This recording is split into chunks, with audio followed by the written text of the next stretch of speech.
다 같이 자리에 일어나셔서 창조의 아버지를 부르시며 2부 예배를 하나님께 올려드리겠습니다.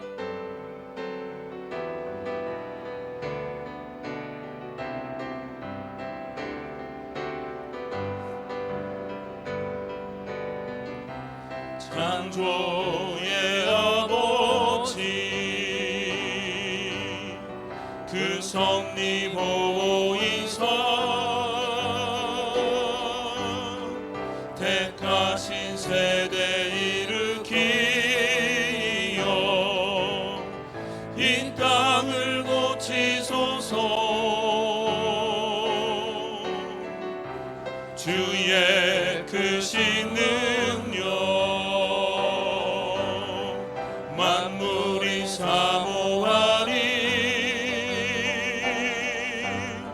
성령의 기름 부어주사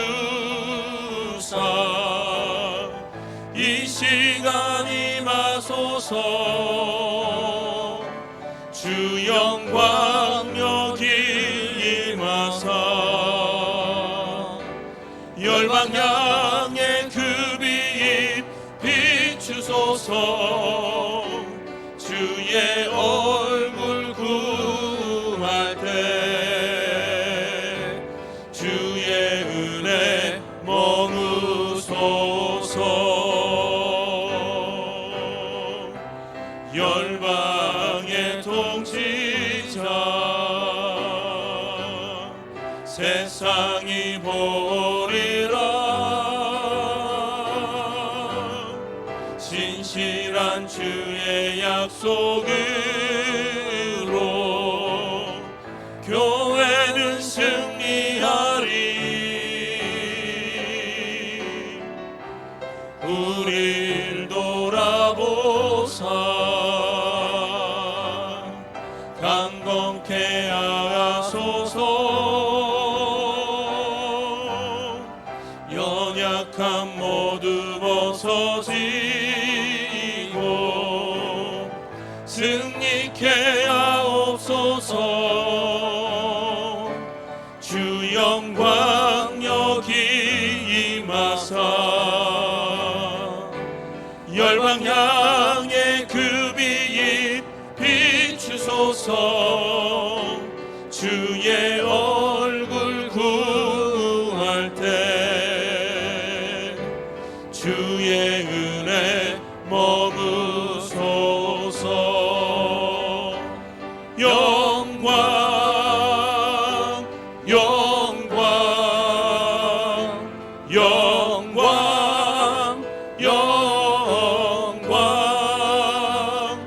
영광 영광 영광 영광 영광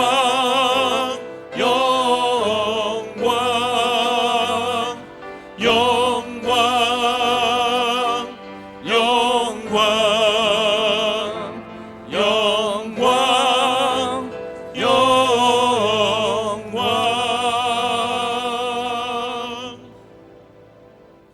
할렐루야. 의인들의 장막에는 기쁜 소리 구원의 소리가 있으며 여호와의 오른손이 권능을 베푸시며 여호와의 오른손이 높이 들렸으며 여호와의 오른손이 권능을 베푸시는도다.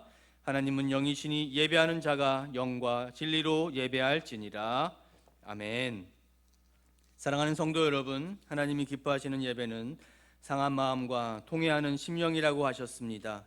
이 시간 예수님의 십자가를 의지하여 기도하실 때 한 주간의 삶을 돌아보며 회개할 것은 회개하시고 하나님 앞에 의탁할 것은 온전히 의탁하는 기도를 드리시기 바랍니다. 또한 이 예배가 성령 충만하며 주님의 임재가 가득한 예배가 될 수 있도록 예배자인 자신과 이 예배를 위해서도 한 목소리로 기도하며 하나님 앞에 나아가기를 원합니다. 기도하겠습니다. 주님 감사합니다. 아버지 하나님, 우리에게 주시는 하나님 이 주일의 귀한 예배, 하나님 몸된 주님의 십자가 피로 값지고 사신 이 예배를 우리가 다시 한번 찾아왔습니다. 우리에게 하나님 말씀하여 주시고 십자가의 그 보혈의 능력의 은혜가 이 예배를 통하여서 흘러갈 수 있도록 우리의 심령 안에 찾아와 위로하여 주시고 죄된 우리의 모습들이 다시 회개함으로 돌이켜 주 앞에 나올 수 있도록 능력의 은혜를 소망하며 달려가는 우리 모두가 되게 하여 주시옵소서. 하나님, 이 예배를 주님께 부탁드립니다. 하나님, 우리 예배의 말씀과 찬양과 기도와 또한 주님 우리의 모든 마음과 정성을 다하는 예배를 드리고자 하오니 우리의 모든 것들을 받아주시고 예배자인 우리가 단독자인 주님 앞에 온전히 예배드린 자로 설 수 있도록 은혜를 내려 주시옵소서. 주님 감사드립니다. 자리에 앉아주시기 바랍니다. 우리를 대표하여서 김상원 장로님 기도하시겠습니다.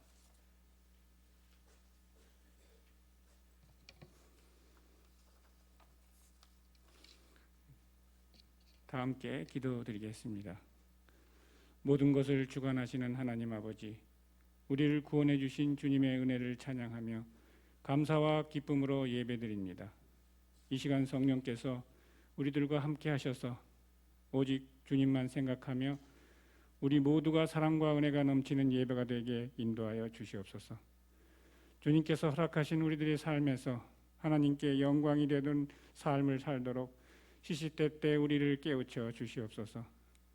지속적인 코로나가 너무나도 우리 생활을 불편하게 만들었고 아직도 코로나로 일상을 제한하고 힘들게 하고 있습니다.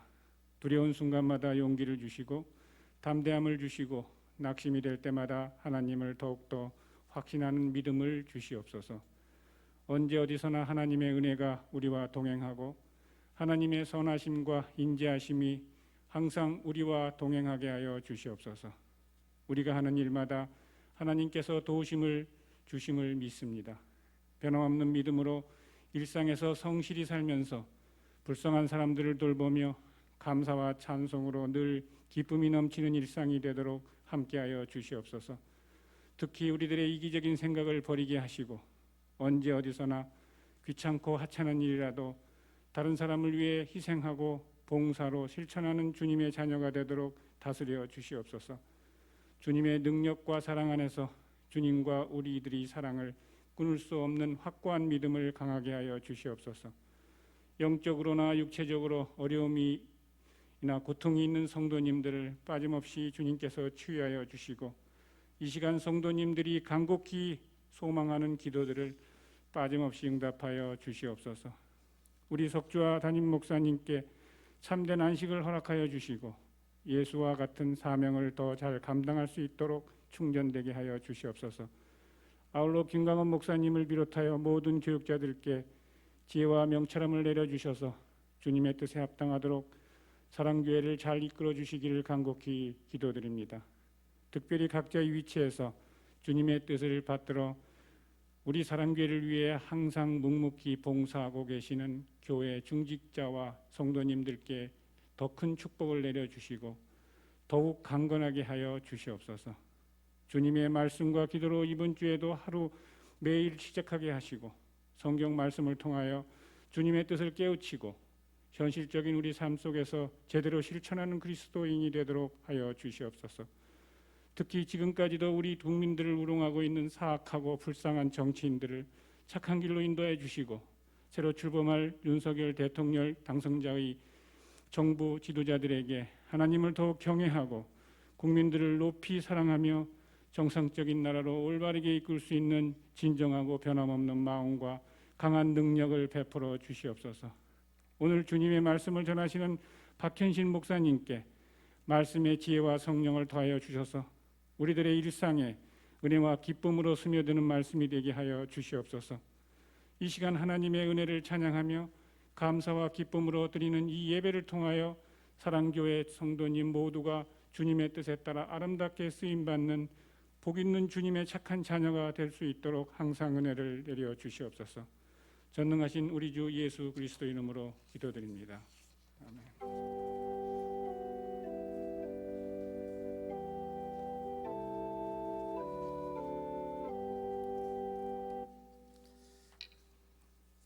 이 시간은 구원의 하나님이라는 찬양으로 호산나 성가대가 하나님께 찬양 올려드리겠습니다.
아멘. 귀한 찬양 감사드립니다. 오늘 우리에게 주실 하나님의 말씀 고린도후서 4장 1절에서 12절의 말씀을 함께 봉독해 나가도록 하겠습니다. 고린도후서 4장 1절에서 12절의 말씀입니다. 그러므로 우리가 이 직분을 받아 긍휼하심을 입은 대로 낙심하지 아니하고 숨은 부끄러움의 일을 버리고 속임으로 행하지 아니하며 하나님의 말씀을 혼잡하게 하지 아니하고 오직 진리를 나타내므로 하나님 앞에서 각 사람의 양심에 대하여 스스로 추천하노라. 만일 우리의 복음이 가리었으면 망하는 자들에게 가려진 것이라. 그중에 이 세상에 신이 믿지 아니하는 자들의 마음을 혼미하게 하여 그리스도의 영광의 복음의 광채가 비치지 못하게 하매니 그리스도는 하나님의 형상이니라. 우리는 우리를 전파하는 것이 아니라 오직 그리스도 예수의 주 되신 것과 또 예수를 위하여 우리가 너희의 종된 것을 전파함이라. 어두운데 빛이 비치라 말씀하셨던 그 하나님께서 예수 그리스도의 얼굴에 있는 하나님의 영광을 아는 빛을 우리 마음에 비추셨느니라. 우리가 이 보배를 질그릇에 가졌으니 이는 심히 큰 능력은 하나님께 있고 우리에게 있지 아니함을 알게 하려 함이라. 우리가 사방으로 우겨쌈을 당하여도 쌓이지 아니하며 답답한 일을 당하여도 낙심하지 아니하며 박해를 받아도 버림바 되지 아니하며 거꾸로 엎드림을 당하여도 망하지 아니하고 우리가 항상 예수의 죽임을 몸에 짊어짐은 예수의 생명이 또한 우리 몸에 나타나게 하려 함이라. 우리 살아있는 자가 항상 예수를 위하여 죽음에 넘겨짐은 예수의 생명이 또한 우리 죽을 육체에 나타나게 하려 함이라. 그런즉 사망은 우리 안에서 역사하고 생명은 너희 안에서 역사하느니라. 아멘. 유앙겔리온 복음의 생명을 나타내는 자들이라는 제목의 말씀으로 박현신 목사님 나오셔서 말씀 선포해 주시겠습니다.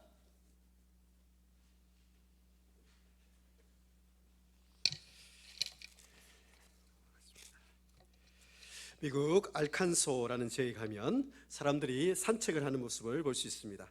돈을 조금만 내면 그 공원에 이렇게 산책을 하게 되는데, 얼마 전에도 어떤 아버지와 딸이 우연찮게 걷다가 거기 반짝이는 걸 보고 이렇게 주워서 보니까 보석이었습니다. 그래서 제가 알칸소를 한 번도 못 가봤는데 곧 알칸소에 가서 보석을 발견해 달라고 지금 기도하고 있습니다. 열심히 돈을 벌다가 보석 발견하는 사람 보면 상당히 부럽습니다. 그죠?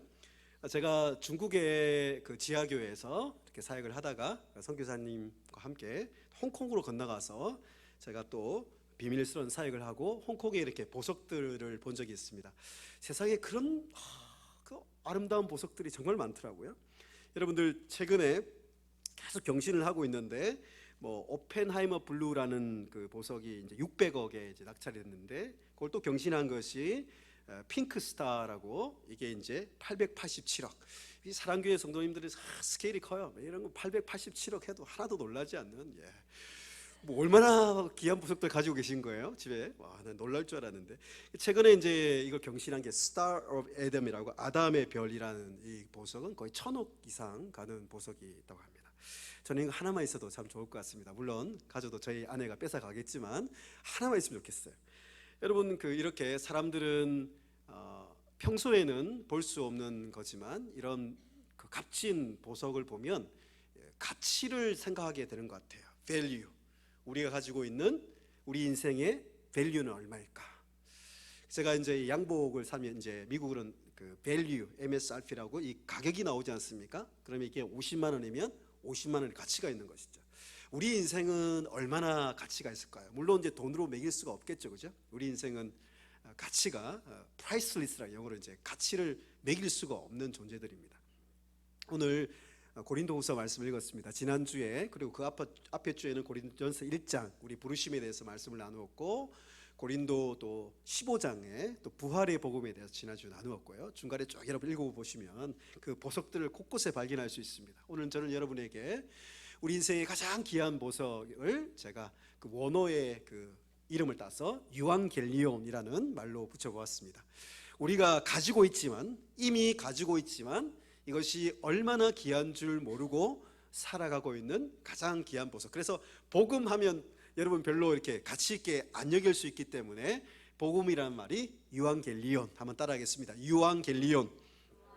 사실 유앙겔리온이라는 말은 당시에 로마 시대에 또 고린도 이런 시기에 사람들이 들으면 딱 아는 말이었습니다. 왜냐하면 사람들이 로마 황제 하면 지난주 말씀드린 것처럼 모든 권력과 또 모든 부와 또 어떤 의미에서는 생명의 그 생사권도 좌우할 수 있는, 그래서 보좌에 앉아 있는 로마 황제가 탄생할 때, 혹은 로마 황제가 전쟁에서 이기고 돌아왔을 때, 그리고 로마 황제가 어떤 도시에 방문했을 때 쓰이는 말이 유앙겔리온이었습니다. 그러니까 로마 황제가 태어났으면 유앙겔리온 외치고, 또 우리 마을에 온다 그러면 유앙겔리온, 혹은 또 전쟁에서 이기면 유앙겔리온. 그래서 복수형 여러 번 쓰일 수 있는 말이 유앙겔리온이었습니다. 그런데 오늘 본문에 나오지만 바울이 그리고 마가복음 1장에도 신약 성경에서 하나님 나라의 복음을 딱 단수형으로 유앙겔리온이라는 단어를 쓴 것은 굉장히 의미심장합니다. 그죠? 유앙겔리온. 마가복음 1장에는 왜 유앙겔리온이 복음으로 쓰였습니까? 예수 그리스도께서 이 땅에 오시는, 로마 황제가 아닌 예수 그리스도께서 육체를 입으시고 육신을 입으시고 이 땅에 은혜와 진리를 나타내기 위해서 이 땅에 오신 게 유앙겔리온이죠. 그죠? 십자가에 우리를 위해 죽으시고 부활하신 것이 진짜 유앙겔리온. 지난주에 고린도전서 15장에 이 복음에 대해서 우리가 말하고자 합니다. 그러잖아요. 복음. 그 다음에 예수 그리스도께서 하늘에 안침받으셔서 하나님의 보좌에 앉으시고 온 만물과 세상을 다스리고 또 다시 오시는, 승천하시고 재림하시는, 이것도 유앙겔리온. 그런데 이건 하나입니다. 하나의 복음, 단수의 복음. 여러분은 이 유앙겔리온이 여러분에게는 얼마나 귀한 보배로 여러분들이 생각하고 감격하고 살고 계십니까? 오늘 바울은 그래서 고린도 전서를 통해서 고린도 교회 안에 있는 여러 가지 시험과 또 도전과 문제들의 유일한 해결책은 유앙겔리온이라고 1장과 15장에, 그죠? 십자가 복음과 부활의 복음이 유일한 해결책이라고 이야기한 다음에 좀 시간이 지나서 우리가 읽었던 고린도 후서를 다시 나누면서 이렇게 우리가 오늘 읽은 본문이 어떻게 시작됩니까? 그러므로, 디아투토, 그러므로라는 말은 1장부터 3장까지 다 내용을 연결한 거지만 특별히 3장의 내용에서 이야기하고 있는 3장 6절에 새 언약의 일꾼이 우리가 되었다. 여러분, 옛 언약, 그러니까 율법에서 지난주 말씀드린 것처럼 율법에서 하는 역할이 뭐예요? 율법을 지켜야 되지만 지키지 못하면 죄를 짓게 돼 있고, 그 죄를 지으면 죄의 삭은 사망, 죽음이 오게 돼 있는 율법, 죄, 사망, 이 세 가지가 우리를 결국 무너뜨리는 능력이다, 권세라고 지난주 말씀드렸는데, 예수님의 부활이 이 세 가지 대적을 한 번에 승리케 만들었다고 말씀드렸잖아요. 이게 복음이다 말씀을 했는데, 그것과 연결해가지고 우리가 가지고 있는 이 우리의 직분, 우리의 신분, 우리의 예수님 부르신 우리의 사명이 뭐냐 하면 3장에 이야기하는 게 비교하고 있습니다. 율법의 그 직분은 정죄하고 또 그 율법을 통해서 사람들을 살려내려고 하지만 살릴 수 없는 그 직분이었다면, 우리가 가지고 있는 4장 1절에 이 직분을 받았다. 이 직분이 뭐냐면 죄송합니다. 디아코니아, 이게 6절에 3장 6절에 있던 일꾼이란 말과 직분이 같은 단어입니다. 이것이 첫 번째 우리가 복음의 보배가 첫 번째가 뭐냐면 새 언약의 일꾼이라는 직분을 받은 것이 우리에게 복음의 첫 번째 보배입니다.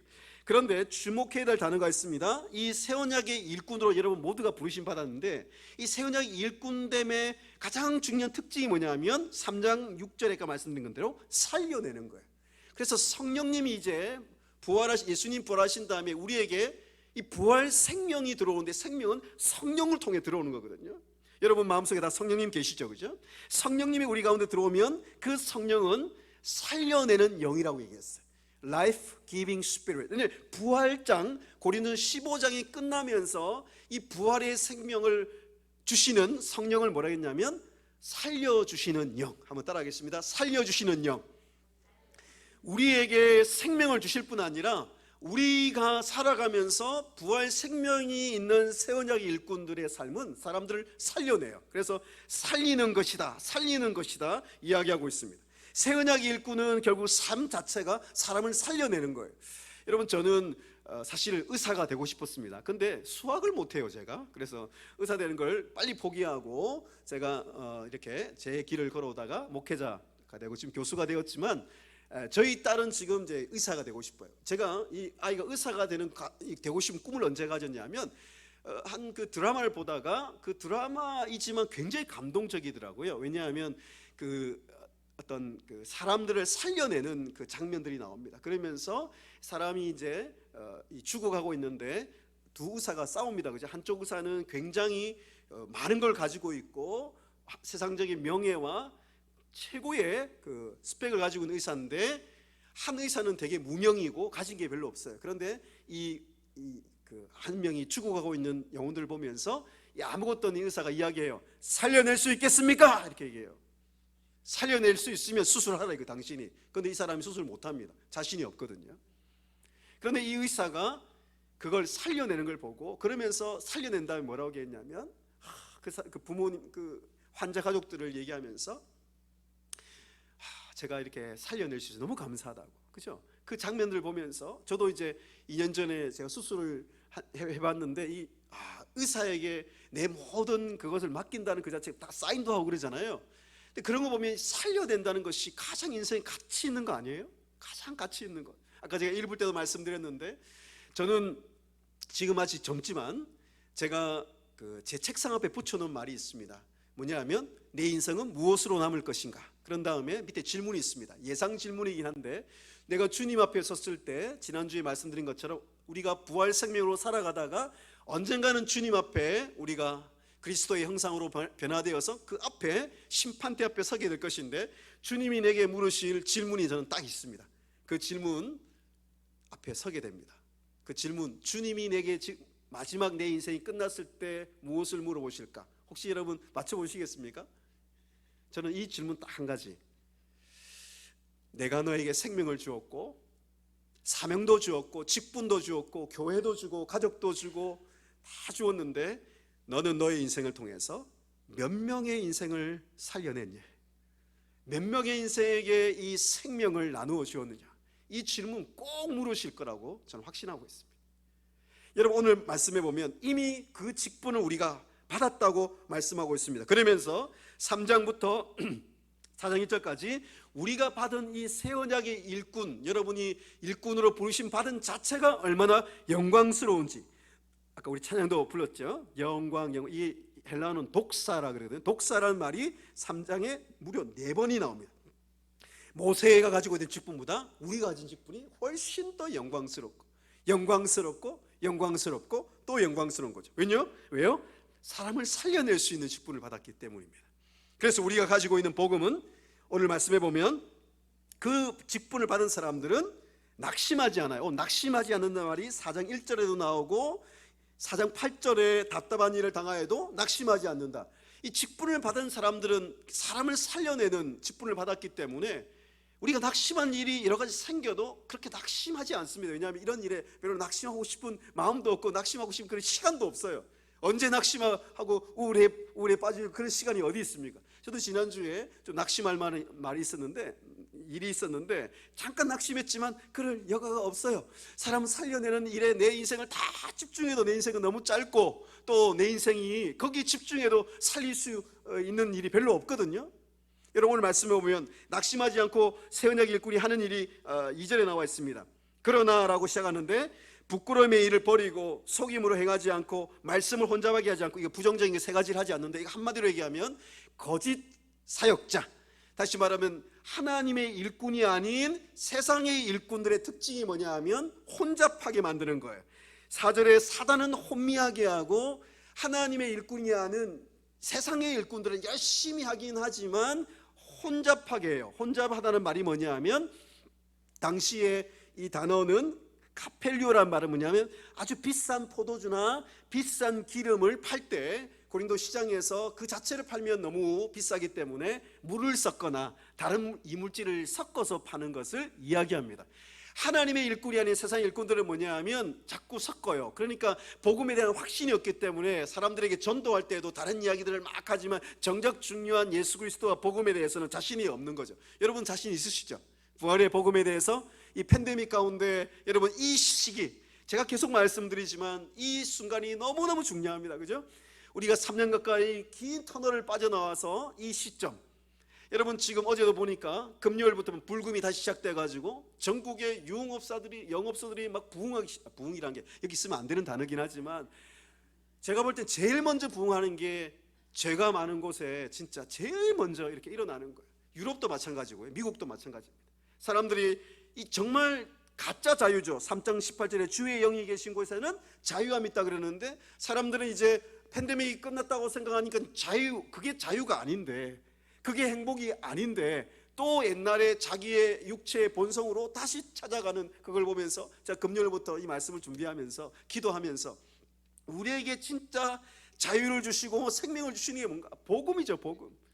유앙겔리온, 황제가 주는 복음이 아니고 세상에 줄 수 있는 기쁜 소식이 아니고 절대 줄 수가 없죠. 오늘 그 새 언약의 일꾼들을 통해서만 그 복음이 드러나는데요, 오직 우리는 뭐 하냐면 진리를 나타내고요, 그런 다음에 3절에 보십시오.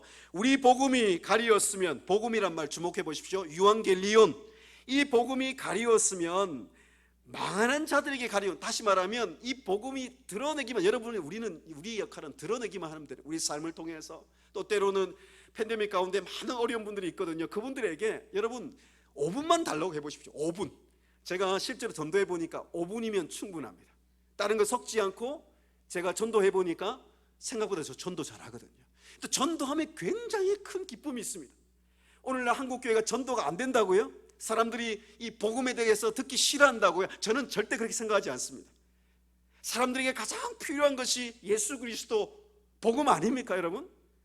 여러분, 이 복음에 대해서 가리워지지 않습니다. 4절에 보면 잠깐 가리워지는 것처럼 보일 수 있지만 그 이유가 뭔지 밝히고 있습니다. 4절에 그 중에 이 세상의 신, 이 세상의 신은 2장 11절에 나오는 사탄입니다. 사탄. 그래서 고린도후서에 여러 번 강명한 천사로 나타나는 사탄, 혹은 사탄이 오늘 어떤 전략을 가지고 있냐면 가장 중요한 딱 한 가지 전략이 있습니다. 무엇입니까? 사탄은 한 가지만 막으면 된다고 생각하는 거예요. 이 사람에게 있어서 예수 그리스도의 복음, 유앙겔리온, 복음의 빛만 비치지 않게 차단시키면 이 가정, 이 인생, 이 사람은 반드시 사탄이 자신의 종으로 어둠 가운데 여전히 자기가 통치할 수 있다고 생각하기 때문입니다. 여러분, 제가 스크루테이프 편지 얘기했습니까? C.S. 루이스라는 20세기 최고의 변증가가 사탄의 전략에 대해서 쓴 책입니다. 근데 그 책을 제가 종종 읽으면서 오늘 여기 나오지만 사탄은 너무 잘 알고 있는 거예요. 이 유앙겔리온이 얼마나 사람을 살려내는 생명의 능력이 있는지 잘 알고 있거든요. 어떤 망가진 인생, 어떤 힘든 인생, 어떤 그 희망이 없는 인생도 예수 그리스도의 복음이 들어가면 인생이 살아나고 가정이 살아나고 인생이 하나님 앞에 사명자로 드려진 걸 자기가 너무 잘 알거든요. 그러니까 오늘 본문에 보면 복음의 광채, 이건 정확히 번역하면 예수 그리스도의 복음으로부터 나오는 그 빛을 비치지 못하게 하는 것이 사탄의 전략이에요. 코로나 기간이 이제 코로나 끝나가면서 사탄이 뭘 지금 계속 역사하겠어요? 교회가, 우리가 복음을 나누지 못하도록 딱 차단시키면 됩니다. 여러분, 다음 세대에 지금 진짜 한국 교회는, 한국 사회는 결국 모든 미래학자들이 얘기하는 것처럼 다음 세대가 진짜 중요한데요, 이 다음 세대가 숫자도 너무 적지만 한국 교회는 다음 세대가 복음이 전수되지 않으면, 복음의 빛이 비치지 않으면 30년에 한국 교회 다 문 닫을 거예요. 거의 다 문 닫을 거예요. 유럽 교회가 그랬던 것처럼. 그러면 사탄의 전략은 뭐예요? 다음 세대 복음의 빛만 딱 차단시키면 되는 거예요. 여러분, 학교도 어떻게 해요? 예수 그리스도의 복음의 빛을 딱 차단시키니까 유럽에도 그랬지만 미국도 1960년, 70년에 학교에서 드리는 성경 공부, 주기도문, 사도신경, 기도 이런 것들 학교에서 하지 못하고 법률적으로 딱 차단시켰죠. 그런 다음에 미국에 얼마나 많은 여러분 젊은이들이 떠났습니까?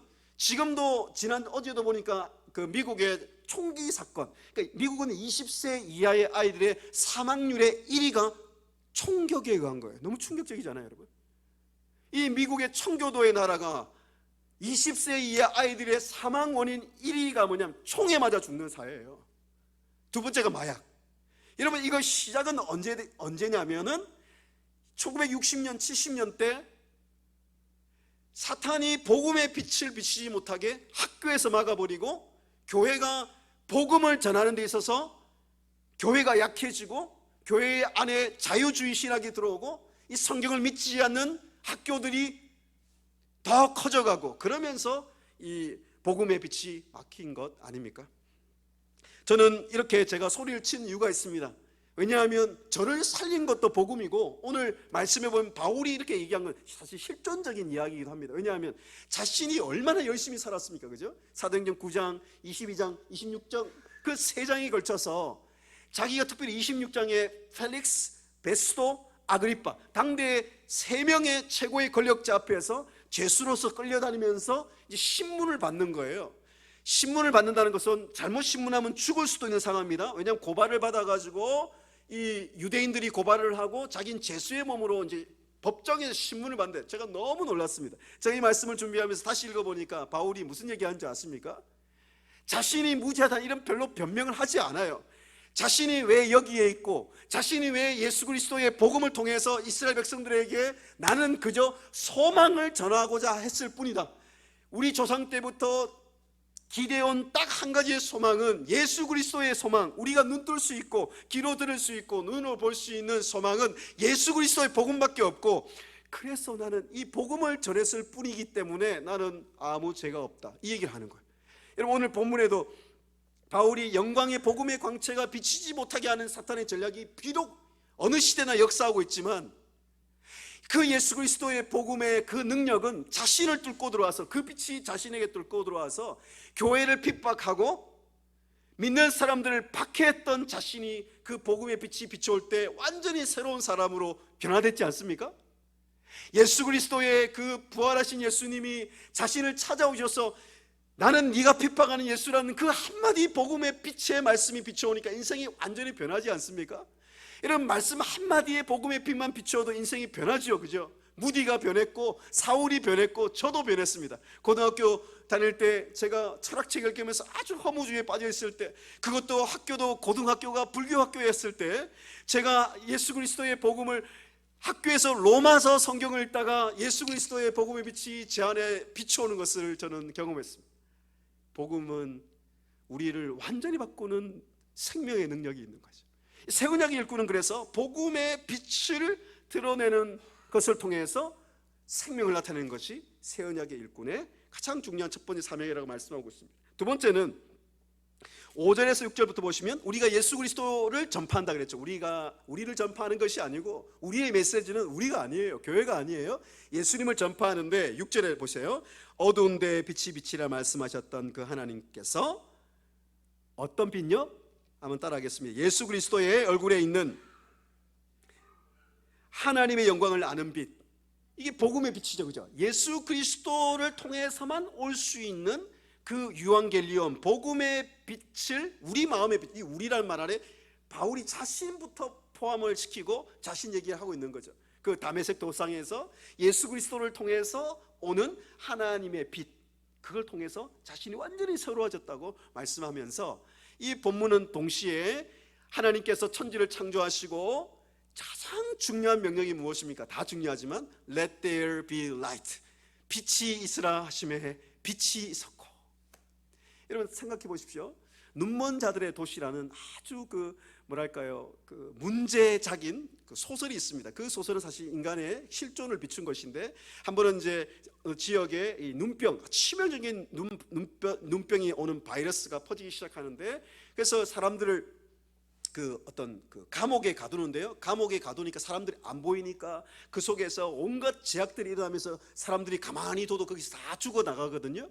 근데 거기에 그 자기는 눈이 멀지 않았는데 자기 남편을 따라서 눈이 먼 척하고 들어간 한 여인의 눈을 통해서 인간이 얼마나 이 눈이 멀었을 때 얼마나 비참한 존재인지, 죄악된 존재인지를 역설적으로 보여주면서 지금 이 세상의 사람들이 다 눈으로 보고 자신은 귀로 듣고 마음으로 깨달아 사는 것 같지만 실제로는 눈먼 사람들이라고 그 소설은 그 우리 인간의 사회와 도시를 고발하고 있는 거거든요. 제가 오늘 말씀해 보면서도 예수님께서 마태복음 13장에 지난번 12월에 말씀드렸죠. 예수님께서 하나님 나라 복음을 전한 다음에 세상 사람들에게, 이 복음이 없는 사람들은 특징이 뭐죠? 눈으로 보도 보지 못하고 귀로 들어도 듣지 못하고 마음으로 깨달지 못하는 사람들이, 사울도 그랬죠, 바울도 그랬죠. 예수 그리스도의 복음의 빛이 비춰오면 그 안에 눈이 열려지고 귀가 열려지고 마음 안에 예수 그리스도의 복음을 통한 예수님이 누구신지, 하나님이 내게 어떤 분이신지, 내 인생은 어떻게 살아야 되는지 깨닫게 하는 역사가 있다고 말씀하고 있습니다. 바로 6절이 그렇습니다. 새로운 창조의 역사. 하나님께 창조하실 때 빛이 있으라, 이 말씀이 예수님이 오셔서 가장 중요한 말씀 하셨죠. 요한복음 8장에 그 소경을 고쳐주시면서 눈을 열어주시면서 뭐라고 말씀하셨어요? I am, 에고에임이 I am the light of the world. 나는 세상의 빛이라고 말씀하신 그 예수님을 통해서 이 복음의 빛된 역사를 완전히 이 세상에 드러내시고 성취하신 거 아닙니까? 지금도 우리 새 언약의 일꾼 된 크리스천들이 해야 될 두 번째는 무엇입니까? 그래서 우리가 가지고 있는 가장 중요한 보배를 드러내기만 하면 된다. 자, 그래서 7절을 다시 한번 읽어보겠습니다. 시작. 우리가 이 보배를 질그릇에 가졌으니 이는 심히 큰 능력은 하나님께 있고 우리에게 있지 아니함을 알게 하려 합니다. 여러분, 여기 보배 나오죠? 보배. 이 보배는 보석 혹은 보물상자 이렇게 번역해도 좋을 것 같습니다. 여러분, 여기에 그런데 주목할 것은 이 보배를 어디에 담고 있습니까? 질그릇. 질그릇. 여러분, 질그릇 뭐가 떠오르시죠? 어떤 이미지가 떠오르시죠? 질그릇. 네? 네네네, 사람. 좋습니다. 당시 조금 배경을 말씀드리면 고린도 시장에 질그릇이 많이 나와 있었습니다.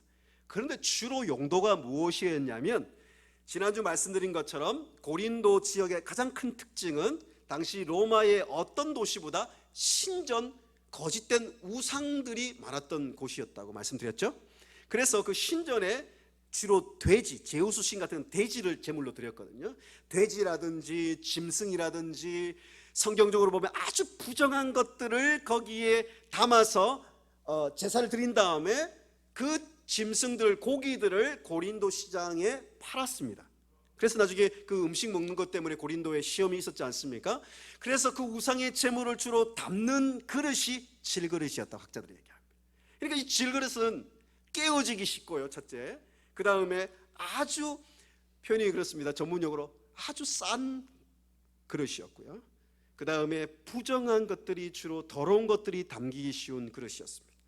한마디로 말하면 가치가 정말 없는 그릇을 질그릇으로 오늘 이야기하고 있습니다. 왜 여기서 질그릇에 담았다 얘기했을까요? 여러분 지금 이미 알고 계신 것 같아요. 우리 인생이 질그릇이죠. 시편에도 나는 이 질그릇 같았다 이렇게 얘기하고, 질그릇 같았다고 성경이 여러 번 이야기합니다. 여러분, 그만큼 깨지기 쉽고 사람들에 의해서 어쩌면 버림받기 쉽고 더러운 것을 담았기 때문에 사람들이 용도가 끝났다고 생각해서 고린도 시장에서 그걸 밖에 집어 던져가지고 막 깨어지는 경우도 많았다 그러거든요. 우리 인생이 때로 그렇게 될 수 있습니다. 우리 인생이 그렇게 쉽게 깨어지고 쉽게 버림받을 수 있는 우리의 인생들을 말해주면서, 이 질그릇의 가치는 질그릇의 가치로 결정되는 것이 아니고 질그릇 안에 무엇을 담고 있냐가 결정한다고 말씀하고 있는 거예요. 이게 두 번째 우리의 복음의 오늘 보배의 가장 중요한 원리. 두 번째는 우리 질그릇 같은 인생에 보배를 담고 있다는 것을, 우리가 그 보배를 드러내는 것이 우리의 사명이라고 말씀하고 있잖아요. 그죠? 여러분, 우리가 질그릇이 만약에 고린도 시장에 실제로 지금 가격으로는 한 3,000원, 2,000원, 1,000원 이렇게 가격이라면 여러분 아까 말씀드린 이 보배를 아까 그 스타 오브 애덤 같은 다이아몬드가 1,000억 가까이 하는데 그 1,000억이 그 질그릇에 담겼다면 그 질그릇의 가치는 얼마입니까? 예, 1,000억 틀렸습니다. 1,000억 2,000원. 정확히 계산하면 1,000억 2,000원. 그죠? 여러분, 제가 우리 젊은이들이나 중고등부 학생들에게 우리에게 말씀을 전하면서 이 아이들에게 가장 필요한 게 이런 복음이에요. 자신의 인생이 정말 귀한 것인지 모르고 살아가는 우리 인생들이 너무 많습니다. 심지어는 제가 유학생 사역을 하면서 미국에서 한국에서 가장 어떤 의미에선 최고의 세상의 스펙을 갖추고 최고의 학교를 다니고 제가 볼 땐 엄청난 아름다움과 젊음이 있는 친구들인데 자신의 인생을 끊임없이 비교하고 끊임없이 자신의 인생을 질그릇으로만 평가하는 제가 젊은이들을 너무 많이 만났습니다. 그런데 그 인생 가운데 복음이 들어가지 않으면 평생 그렇게 사는 거예요. 여러분 보십시오. 우리 오늘날 코로나 이 시절에 사람들이 지금 어떤 그 생각을 하고 살아가겠습니까? 내가 무언가를 가치 있는 것을 많이 가져야만 내 가치가 올라갈 것이다. 죄송합니다. 여러분 그렇지 않겠지만 내가 살아가는 집, 내가 타고 있는 차, 내가 입고 있는 옷, 이런 어떤 외형적인 것을 통해서 혹은 내가 어떤 학교를 나왔고 내가 직장에서 연봉이 얼마이고 이런 어떤 걸 통해서 내가 가치가 평가된다고 생각하는 것이 오늘날 사회의 밸류 시스템이라고 그러죠. 가치 시스템 아닙니까? 그런데 오늘 복음은 적어도 이것이 중요하지 않다는 얘기 아닙니다. 집도 필요하고 차도 필요하지만 진정한 이 밸류 시스템, 가치의 혁명이 일어나는 것은 유한겔리온, 복음을 통해서만 일어나는 겁니다. 그래서 복음이 들어가면 인생이 위대해지는 이유가 여기 있습니다. 복음이 들어가면 우리 아이들이요 인생이 바뀌고 세계관이 바뀌고 가치관이 바뀌게 되어 있습니다. 우리 한국교회는 다음 세대에 그래서 복음을 심어야 되고요, 우리에게 정말 복음은 예수 그리스도 믿기 전에 불신자에게만 복음이 필요하다고 생각하는 사람들이 여전히 많지만 저는 이렇게 고백하고 싶어요. 저는 매일매일 저에게는 복음이 필요합니다. 날마다 복음이 필요하고요, 평생 복음이 필요합니다. 그래서 이 두 번째, 이 질그릇의 보배를 가졌는데 이는 목적이 이유이기도 하지만 심히 큰 능력이 우리에게 있지 않고 하나님께 있음을 알게 하렵니다. 무슨 뜻이에요? 이게 심히 큰 능력은 부활의 능력을 말하고 있습니다. 여러분 보배를 다 가지고 계시죠? 이 보배는 무엇이라고요? 문맥상으로 예수 그리스도, 혹은 아까 말씀드렸던 복음, 이게 좋겠어요. 예수 그리스도가 복음이시니까 그 복음 대신 예수 그리스도가 보배 아닙니까? 그죠? 여러분 다 가지고 계시죠? 우리가 무엇이 아쉽습니까? 이 보배 최고의 보석을 가지고 있는데요, 그죠? 그래서 이 보배 자체가, 복음 자체가 심히 큰 능력이 되는 거예요. 하나님의 복음은, 그래서 바울이 뭐라 그랬어요? 내가 이 복음 유한겔리온을 부끄러워하지 아니하노니 이 복음은 모든 믿는 자에게 구원을 주시는 하나님의 능력이 됩니다. 그죠? 사실 이 능력이란 말이 어려운 말로 이제 원어에는 엑수시아라는 거거든요. 이게 무슨 어원이 뭐냐면 우시아라는 말은 본질이란 말이고 엑스라는 뭐뭐로부터, 다시 말하면 능력이란 말 자체가 뜻이 뭐냐면 본질에서 능력이 나옵니다. 다시요, 코로나 시대에 우리가 붙들어야 될 게 뭐냐면, 우리가 회복해야 될 게 뭐냐면 본질이에요. 본질이기는 책도 있지만 세상 사람들이 말한 본질과 우리가 좀 달라요. 우리의 진정한 본질이 무엇이죠? 한 가지, 유한겔리온. 교회는 어느 시대나 이 본질을, 복음의 본질을 사수하고 지키고 회복하는 교회는 어떤 어려운 시대도 강력한 교회로서 하나님의 부흥을 새롭게 시작하는 교회가 되었고요, 어떤 교회나 어떤 나라도 이 복음의 능력이 사라지면 교회는 약해지고 다음 세대는 약해지고 교회가 유럽 교회처럼 된다는 사실을 우리가 기억하고 기도해야 됩니다. 주님, 그래서 한국교회에 이 코로나 가운데 우리가 뭘 기도해야 된다고요? 하나님, 우리 교회 가운데, 내 삶 가운데 이 복음의 능력이 다시 본질이 회복되게 해주십시오. 본질이 회복되면 능력을 있는 거예요. 마지막 세 번째, 여러분 그러면 우리가 이 새 언약의 일꾼으로서 어떻게 복음의 생명이 나타나냐? 첫 번째, 새 언약의 일꾼됨을 회복하는 것이고, 두 번째는 우리 인생의 질그릇 가운데 담고 있는 보배를 회복하고 나타내는 것이고요. 8절부터 보시죠.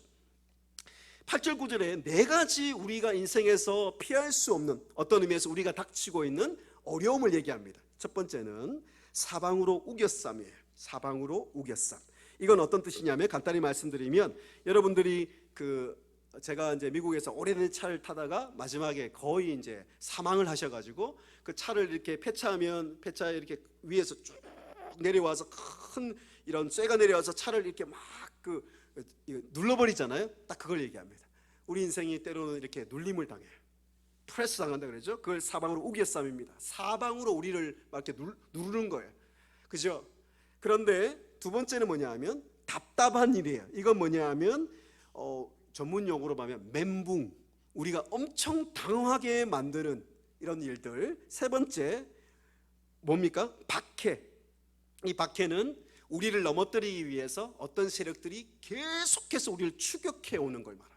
옛날에 활이라는 영화 보시면 그걸 알 수 있는데 청나라 특수부대 한 30명이 한 사람을 죽이기 위해서 끝까지 쫓아오거든요. 그런 거 똑같은 장면. 우리도 그런 일을 당할 수 있습니다. 네 번째, 거꾸로 뜨림은 뭐냐 하면 높은 곳에서 어떤 물체나 사람을 아주 가장 낮은 곳으로 던져버리다, 내동댕이 치다, 이런 뜻입니다. 이런 일도 우리가 당할 수 있습니다. 그런데 오늘 힘이 큰 능력, 복음의 보배, 복음의 이 능력이 있는 새 언약의 일꾼들은 이런 것들을 당할 수도 있고요, 피할 수가 없습니다. 그런데 그 뒤에 보시죠. 사방으로 우겨쌈을 당해도 이건 아무 문제가 안 돼요. 쌓이지 않습니다. 우리가 사방으로 우리를 딱 이렇게 밀집해서 이렇게, 아시죠? 우리를 이렇게 프레스해가지고 막 우리를 막 눌러오는데 우리는 거기에 우리가 더 이상 갈 곳이 없게 이렇게 막 우리를 이렇게 막 쪼우는데 우리가 갈 곳이 없게 완전히 사방으로 다 막혀가지고 이렇게 되지 않는다는 겁니다. 우리는 능력입니다. 이게 쌓이지 않는 게 능력이고, 답답한 일도 마찬가지예요. 우리가 당한 일, 어떻게 황당한 일을 당해가지고 어떻게 할 수 없을 때 낙심하지 않는 게 능력이고요. 그렇게 됩니다. 복음의 능력이 있으면. 박해, 우리를 막 쫓아오는, 우리를 뭐 내면적으로 영적으로 우리를 넘어뜨리기 위해서 막 쫓아와도 우리는 버림받지 않는다. 이게 능력이거든요. 복음의 능력. 복음만 있으면. 그 다음에 거꾸로 뜨림. 자, 이게 이제 가장 힘든 이제 점층법인데, 가장 힘든 게 뭐냐? 우리를 높은 곳에서 가장 낮은 곳으로 완전히 던져버리는 거거든요. 어떤 분은 그죠? 직장에서 그런 일을 당할 수 있고요. 어떤 분은 내면적으로 이렇게 막 인정을 받다가 다른 사람에게 배신을 당해서 완전히 내동댕이 칠 수도 있고요.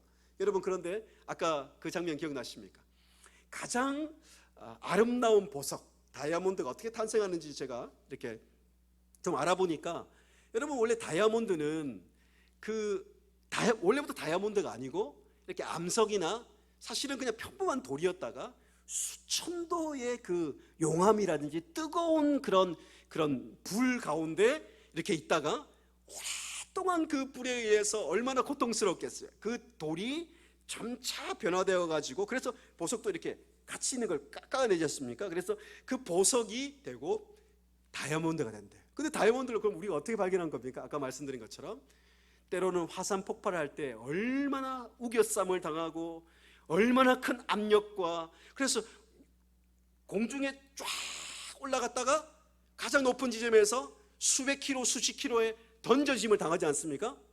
그래서 그게 보석이 되는 거예요. 가장 귀한 다이아몬드가 되는 거예요. 여러분, 제가 힘들 때, 여러분들이 가장 힘든 순간에 우리 인생에 가장 값진 보석이 생기는 거 아십니까? 바울은 아마 이 말씀을 할 때 생각난 인물이 있을 거예요. 여러분, 1차, 2차, 3차 전도여행 많은 고난이 있었지만 가장 힘든 곳을 제가 꼽으라면 루스드라였을 거예요. 왜냐하면 복음을 전하러 갔다가 돌에 맞았거든. 돌에. 여러분, 돌에 맞아 보셨습니까? 저는 어릴 때 맞아봤어요. 지리산 밑에서 놀다가, 옛날에는 돌 던지면서 그런 위험한 놀이를 하면서 놀았는데 돌에 맞아본 적이 있는데 혹이 만큼 났어요. 그런데 그 돌에 맞아가지고 사람들이 보니까 이미 바울이 피를 흘리며 죽었다고 생각해서 루스드라 성 밖에 던졌어요. 그러니까 성에서 위에서 던졌겠죠? 아까 뭐 진짜 거꾸리 떠림을 당한 거예요. 그래서 죽은 줄 알았는데 바울이 그 말씀에 보면 다시 일어나, 그 일어난 말이 지난주 제가 복음 부활하면서 부활의 뜻이 여러분 생각나시면 부활한 말이 아나스타시스라 그랬는데 그 단어를 쓰고 있습니다. 바울이 정말 부활하듯이 일어나서 우리 같으면 어떻게 했겠어요? 이제 돌도 맞았고 이렇게 내가 거꾸로 뜨림을 당했고 사방으로 우겨쌈을 당했으니까 이제 살아났으니까 복음 전하러 평안한 곳에 가야 되겠다 이렇게 생각할 거 아니에요. 그런데 성령의 매임을 따라서 다시 루스드라로 들어가서 복음을 전했다는 거 혹시 알고 계십니까? 그때 얻은 보석이 평생의 마지막 감옥의 순간까지 자신의 믿음의 아들로 불렸던 디모데가 루스드라에서 생긴 보석입니다.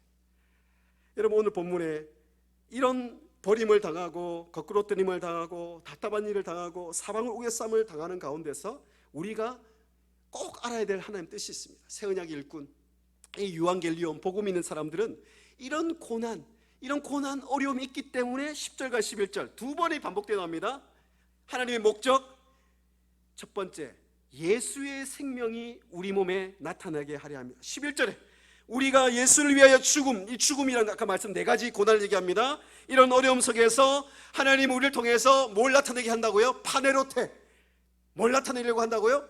한번 따라 합시다. 예수님의 생명이 나타내게 함이라. 우리 인생은 결국 예수님의 생명 때문에, 그 복음 때문에 살아났고, 우리가 뭘 하든지, 여러분들이 어떤 직업에 있든지, 무엇을 하든지, 어느 곳에 있든지 예수님의 생명이 나타나는 게 우리 인생의 목적인 줄 저는 믿습니다. 예수의 생명이 나타나게 함이라. 그래서 바울도 예수의 생명이 나타나서 디모데가 자기의 최고의 보석이 된 거 아닙니까? 어제 말씀을 준비하는데 전화가 왔어요. 그러면서 제가 이 말씀이 정말 하나님이 주신 말씀이나 또 확신하게 되었는데요. 제가 26년 정도 사역을 했는데 부족하지만 제일 힘든 곳이 어디였을까? 주저하지 않고 생각하는 곳이 있어요. 그런데 그곳은 정말 제가 매주 늘 고민했습니다. 오늘 사임해야지. 죄송합니다. 사역자도 그럴 때가 있어요. 사망으로 우겨쌈을 당하고 건강도 너무 안 좋아져가지고 갈 때 너무 코피가 자주 났습니다. 그래서 의사한테 갔더니 이렇게 상태로는 언제 쓰러질지 모른다 이러면서 굉장히 위험한 그런 지적을 받았는데도 사역을 하고 있었습니다. 너무 힘들었어요. 정말 힘들었어요. 몸이 다 망가졌어요. 영혼도 그냥 완전히 그냥 질그릇처럼 다 깨어지는 것 같았는데 하나님은 제게 계속 새 언약의 일꾼으로서 그들에게 생명을 나타내라고 말씀을 주시니까 제가 그만둘 수 없는 곳이었습니다. 그렇게 2년 가까이를 사역하는데 이제는 제가 여기에 뭘 하나 꽂고 다녀서 뭔지 아시죠? 예, 여기에 교회에 내기 위해서. 그런데 어느 한 설교 시간에, 예배 시간에 하나님께서 제 안에 그 예수 그리스도의 생명이, 그 부활의 생명이 저를 사로잡았어요. 부활 생명, 그 유앙겔리온, 그제 나 마지막이라고 생각하고 복음을 나누고 함께 기도하자 그렇게 했습니다. 근데 그때 그 복음을 듣고 한 그 학생이, 고등학교 학생이 사실 설교할 때 없었어요. 제가 분명히 시작할 때 없었는데 중간에 들어왔나 봐요. 말씀을 끝나고 우리 이 부활의 생명, 예수님의 생명이 필요한 사람은 그 자리에 일어나서 기도하자 그랬거든요. 아무도 일어나지 않았습니다. 근데 한 명이 딱 일어나서 기도하는데 얼마나 많은 눈물을 흘리면서 기도하는지 제가 너무 놀랐어요. 근데 저희들은 예배를 마치고 갔는데 나중에 듣고 보니 그 학생이 여기 앞에 나와서 자기 말로는 한 1시간 반 이상 기도하고 예수님의 생명으로 새롭게 됐다. 그 이후로 그 학생이요, 고등학교 3학년 때 계속 주님이 부활의 생명으로 살아나게 하시고 대학 가서도 굉장히 하나님의 부활의 생명의 역사가 이 친구를 통해서 생명이 나타나고. 그러니까 어제 제가 전화가 왔는데 자기 그 아들의 이름이 오하람인데요. 여러분 왜 오하람일까요? 저는 잊어버렸죠. 20년도 지났으니. 근데 그때 자신에게 부활의 생명을 주었던 복음의 빛 되신 말씀이 디모데전서 6장 오직 너 하나님의 사람아, 줄여가지고 오직 너 하나님의 사람, 오하람. 지금 강남에 이 교회랑 비슷한 이름의 교회 있죠. 그 교회 부목사로 있습니다. 그러면서 어제 자기가 새벽 기도를 하는데 얼마나 그 부활 생명이 자기에게 찾아와서 감격이 돼서 저에게 전화했. 너무 목사님 고맙습니다. 그때 자기는 질그릇이었고 학교에서 자신을 포기했고 부모님도 자신을 어찌할 수 포기하고 제 인생 그냥 끝나는 줄 알고 쓰레기 같은 인생이라고 생각하고 있었는데 그 부활의 생명 유앙겔리온의 복음이 자기의 그 한밤에 자기에 찾아와서 자기의 인생을 바꾸고 자기의 가정이 지금 생겨서 그 오하라미를 보면서 오직 너 하나님의 사람아, 오직 너 하나님의 사람아, 내게 말씀하셨던 그 복음이 날마다 들려옵니다. 그 얘기 제가 너무 감격적인 거예요. 저를 살려내더라고요. 제가 지난주 좀 침체에 빠졌거든요. 그러니까 저를 살려내는 건 뭐냐면 저는 부활의 생명을 전했고 예수 그리스도의 복음을 전했을 뿐인데 그 부활 생명이 다른 인생을 살려냈고 그 인생 때문에 저는 또 사는 거예요. 오늘 말씀드려요. 사망은 우리 안에 역사하고 생명은 너희 안에 역사하느니라. 이 말씀이 그 말씀 아닙니까? 나를 통해서 주님이 그 부활 생명이 나타나게 하시고 그 생명을 통해 다른 사람 살려주시고 또 그 사람을 통해서 부활 생명을 살려내는 이 생명의 역사가 여러분을 통해서도 계속되기를 기도합니다. 여러분, 얼마 전에 마지막 헌혈하시는 그 할아버지의 혹시 사진을 보셨습니까? 오늘 말씀처럼 예수의 생명이 나타나는 인생이 우리의 인생의 목적인데요, 이런 우리의 새 언약의 일꾼으로서의 사명을 가지지 않더라도 그렇게 살아가는 사람도 있다는 거 아십니까? 14살 때 폐가 다 망가져가지고 이제 피를 너무 많이 흘려서 살 수 없는 순간이 왔을 때 어떤 그 분이 자기 부모님들이 간절히 요청을 하니까 그 주위에 SOS를 받아가지고 수많은 사람들이 제 기억으로 10리터가 넘는 그 헌혈을 해줘서 살아난 거예요. 그러면서 그 사랑이 너무 고마워가지고 그분이 19살 때 헌혈을 하기 시작한 거예요. 내가 이 사랑에 보답하기 위해서. 피가 생명 아닙니까? 성경이 말하기를. 그래서 평생에 헌혈을 하다가 한 번은 이제 병원에서 연락을 받게 됩니다. 그래서 자기 원래 죽다가 살아났기 때문에 혹시 문제가 있을까 하고 병원에 갔는데 그 병원의 의사가 뭐라 했냐면 당신 피를 검사하다가 아주 이상한 걸 발견했다고. 말씀하십시오. 제가 죽을 뻔했기 때문에 전 준비되어 있습니다. 그랬더니 그게 아니고 당신의 피 속에 RH로 시작되는, 저는 의사가 아니 잘 모르겠어요, RH로 시작되는 아주 희귀 항체가 있는데 이게 지금 현대의학으로도 이렇게 발전돼도 고칠 수 없는 질병이 많지 않습니까? 그 질병 중에 하나는 뭐냐면 산모가 이 뱃속에 있는 아이를 공격하는 어떤 병이 있는데요, 이걸 막을 수 없는데 당신의 피 속에 있는 그 항체를 우리가 이제 모아서 주면 산모가 아이를 죽이는 그 병을 이길 수 있는 항체를 만들 수 있습니다. 그런 거예요. 얼마나 감사했겠어요. 그럼 제가 뭘 하면 됩니까? 할 일이 없고요, 헌혈만 정기적으로 하시면 됩니다. 그래가지고 평생 헌혈을 몇천 번을 한 거예요. 그런데 법적으로 70세 이상은 아마 그 나라에는 헌혈이 안 되는데 마지막 헌혈을 하는 그 장면을 사진을 보면서 제가 얼마나 울었는지 모릅니다. 그렇게 평생 피를 뽑아낸 거예요. 그 피를 뽑아내면 산모를 죽이는 아이를 죽이는 그 산모의 마음이 어떻겠습니까? 그죠? 여기 어머님들 계신데 얼마나 고통스러워. 차라리 자기가 죽었으면 좋겠는데 자기 뱃속에 아이를 공격하는 병이 있다고 생각해 보십시오. 그런데 그 항체가 만들어지고 살려내고 100명, 1000명, 10,000명 계속 살려내다가 그 할아버지가 마지막에 그 마지막 헌혈할 때 살아난 사람들이 다 모여서 사진을 찍은 그 장면이 제게는 너무 제 인생의 마지막 장면 같은 거예요. 제 인생의 마지막 원하는 장면이란 말씀. 그러면서 기자가 얘기합니다. 할아버지 항체 때문에, 할아버지가 나눈 그 생명 때문에 몇 명의 아이가 살아난 줄 아십니까? 240만 명이 살았다. 그 항체가 물론 이 할아버지를 통해서 계속 재생산이 만든 걸 다 포함한 얘기겠지만 수십만의 수많은 사람들의 그 아이를 살려내서 그 아이를 안고 그 엄마들이 와서 할아버지 너무 사랑합니다, 너무 고맙습니다. 여러분, 오늘 말씀을 여러분 기억하십시오. 우리 인생은 그 예수님의 죽으심을 통해서 우리에게 새로운 생명, 살려주는 영, 그 부활의 생명이 들어와서 새 언약의 일꾼들이 되었습니다. 그렇죠? 새 언약의 일꾼으로서 우리가 할 일은 그 예수 그리스도의 보배, 질그릇 같은 우리 연약한 인생을 통해서 그 보배 대신 예수님 드러내는 것 기억하시고, 주님만을 드러내고 복음을 드러낼 때, 진짜 이 생명을 나타낼 때 생명의 역사가 나타나서 우리 인생 마지막 순간에 여러분에게 주님께서 아들아 딸아, 내 착하고 충성된 종아, 너도 모를 텐데 너를 통해서 이렇게 많은 영혼들이 살아난 것을 너는 알고 있느냐. 그런 복된 인생 되시기를 주의 이름으로 축복합니다. 기도하겠습니다.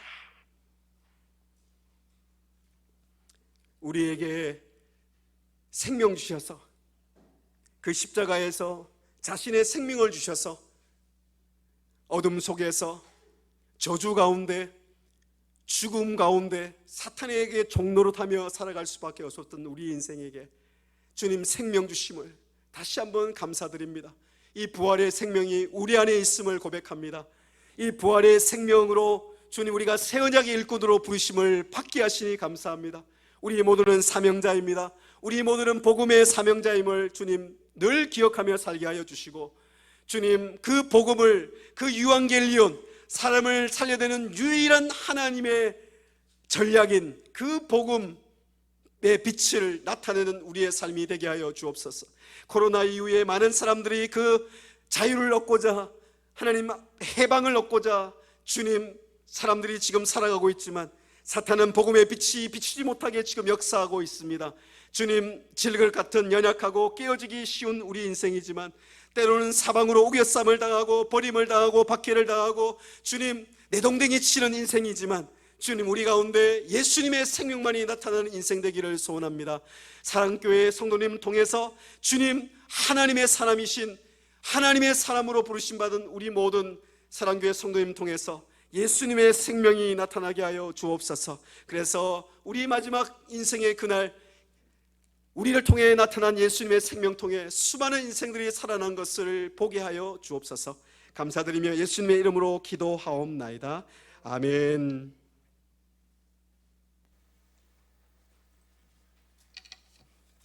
귀한 말씀 감사합니다.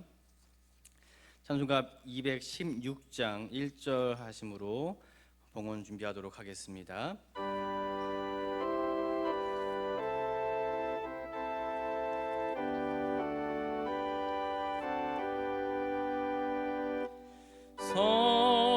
성자의 귀한 몸 날 위하여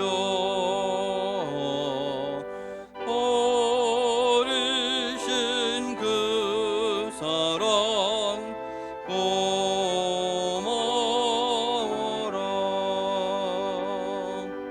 내 머리 숙여서 주님께 비는 말 너무 주님께 바치리까. 참 좋으신 하나님, 베풀어 주신 은혜와 사랑에 감사와 찬송과 영광을 올려 드립니다. 주님께서 우리에게 말씀해 주신 것처럼 하나님, 주님 오직 주 여호와께 영광 올려드리는 우리의 삶, 진리와 보배이신 예수 그리스도의 십자가의 은혜를 누리며 복된 소식을 전하는 삶, 평안과 자유를 누릴 수 있는 삶을 살게 하심 감사드려오며 지금까지 베풀어 주신 하나님의 은혜를 감사하고 또 앞으로 부어주실 은혜를 사모하는 마음으로 귀한 예물을 드리기를 원합니다. 우리 예물과 함께 우리의 간절한 기도의 제목도 올려놓사오니 기쁘게 받아주시고 우리가 생각하는 것이나 구하는 것에 더욱더 넘치도록 채워주시는 하나님의 은혜, 응답과 기적을 허락하여 주옵소서. 이 모든 말씀 우리에게 항상 좋은 것 주시기를 기뻐하시는 예수님의 이름으로 기도 올려옵나이다. 아멘. 우리 2절과 4절 드림으로 봉헌을 하도록 하겠습니다.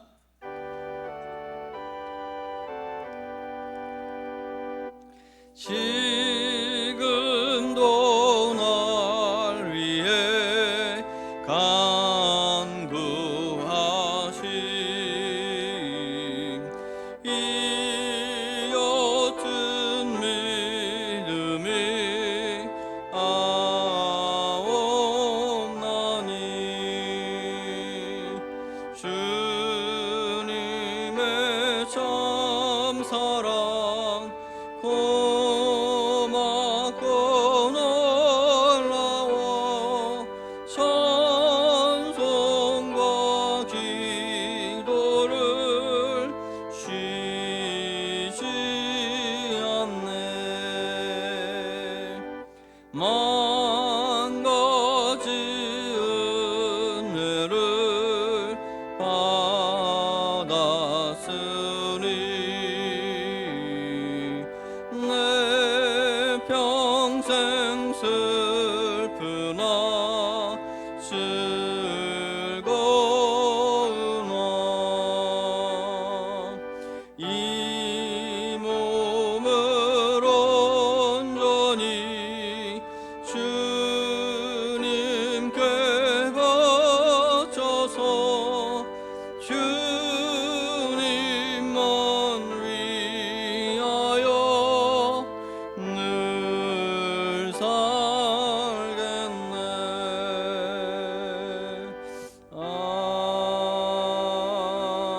아멘.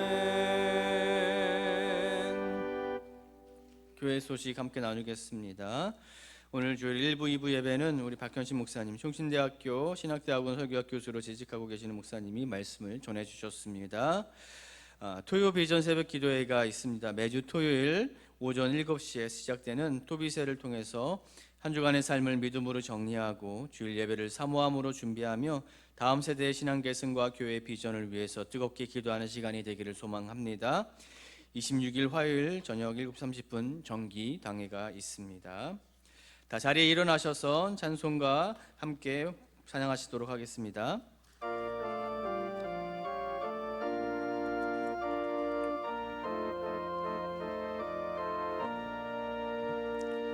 주님의 마음을 본받는 자, 그 마음의 평강이 찾아오면 험악한 세상을 이길 힘이 하늘로부터 임함이로다.